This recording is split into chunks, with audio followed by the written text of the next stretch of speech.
Renata, professora de língua portuguesa e coordenadora das turmas de pré-vestibular do Colégio Curso SEI. Eu estou aqui hoje para poder falar com vocês sobre a prova discursiva da UERJ, caso a segunda fase do vestibular, que acontece no fim do ano. Os candidatos devem fazer uma prova de língua portuguesa instrumental e redação e mais 2 provas específicas. E os candidatos que vão prestar vestibular para os cursos de letras, direito, jornalismo, dentre outros cursos, devem fazer também uma prova de língua portuguesa e literaturas. A grande mudança do vestibular deste ano em relação aos anteriores é que a UERJ passou, primeiramente, a adotar obras literárias, o que já configura bastante mudança no que se refere ao vestibular, mas mudou o nome dessa prova. A prova até o ano passado era prova de língua portuguesa e literatura brasileira.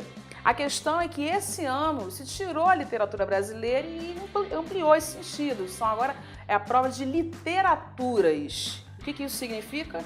Que pode cair, sim, além da literatura brasileira, literatura portuguesa e, quem sabe, em outros anos, literatura também africana. As obras que serão cobradas na prova de língua portuguesa de caráter específico serão Ensaio sobre a Cegueira, do escritor português José Saramago, e Morte e Vida Severina, do escritor brasileiro João Cabral de Melo Neto. Em relação a Ensaio sobre a Cegueira, é uma obra mais densa, uma obra mais complexa, longa, por sinal, e nós já estamos orientando os nossos alunos. Comecem a ler desde já, para que a leitura seja bastante plena. Em Ensaio sobre a Cegueira, fala de uma cegueira branca que afetou grande parte de uma população de uma determinada cidade. As pessoas começam a ficar cegas. O que é interessante na obra, além desse fenômeno fantástico, é que os personagens não têm nome. Então nós temos o médico, o oftalmologista, a moça, a rapariga dos óculos escuros, a mulher do médico. Por que essas pessoas não têm nome? Será que elas já começam ali o caráter de desumanização? O que ocorre é que essa cegueira que vai acometendo as pessoas vai se espalhando, se torna realmente uma epidemia. O governo, preocupado com a expansão dessa epidemia, confina as pessoas em um manicômio e abandona as pessoas. E elas acabam passando por problemas relacionados à falta de higiene, às questões básicas, à escassez de alimento, ao instinto humano, a questão da sexualização por conta da troca de comida, pela necessidade, pelo prazer realmente. Então é uma obra, um soco no estômago, a gente diria dessa maneira. Uma única mulher enxerga essa realidade. Então por que uma mulher e não um homem? Tem muita coisa aí que a gente poderia abordar mais. Mas mais importante é entender que, primeiramente, essa cegueira branca que acomete a população pode ser interpretada, sob a nossa ótica atual, como a alienação da sociedade, no que se refere à observância dos problemas sociais que a gente está vivendo hoje. É a alienação.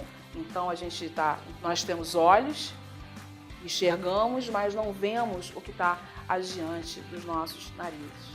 Morte e Vida Severina, de João Cabral de Melo Neto, narra a história, uma história tão comum a grande parte dos brasileiros, que é a saída do imigrante do nordestino, de sua terra natal, até a cidade grande em busca de melhores condições de sobrevivência. Então, o nosso personagem, esse poema tão bonito de João Cabral, é Severino, aquele que não tem outro nome de pia.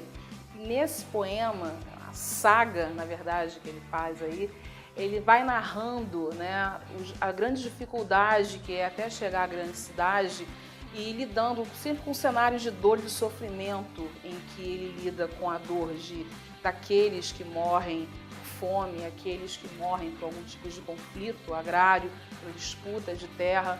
É uma obra bastante politizada, uma obra bastante intensa no que se refere à dor do brasileiro. Então, o nome Morte e Vida Severina faz referência a esse ciclo tão triste da morte, daqueles que morrem ainda no ventre da mãe, que morrem antes de completar, chegar à adolescência, chegar à juventude, aqueles que morrem todo dia, um pouco por fome, aqueles que têm pouca tinta no sangue, como o Severino faz no seu poema, na parte introdutória do poema. mas no final a gente tem aí uma redenção, né? O nascimento de uma criança que pode significar, de uma certa forma, né, a continuidade da vida para esse nordestino que é tão sofrido. A cobrança dessas duas obras na prova da UERJ, embora sejam obras de caráter bem diferente do que se refere a gêneros textuais em relação à sua estrutura, elas têm aí um link interessante, que é essa abordagem social para os problemas, né, que a modernidade acaba trazendo para todos nós.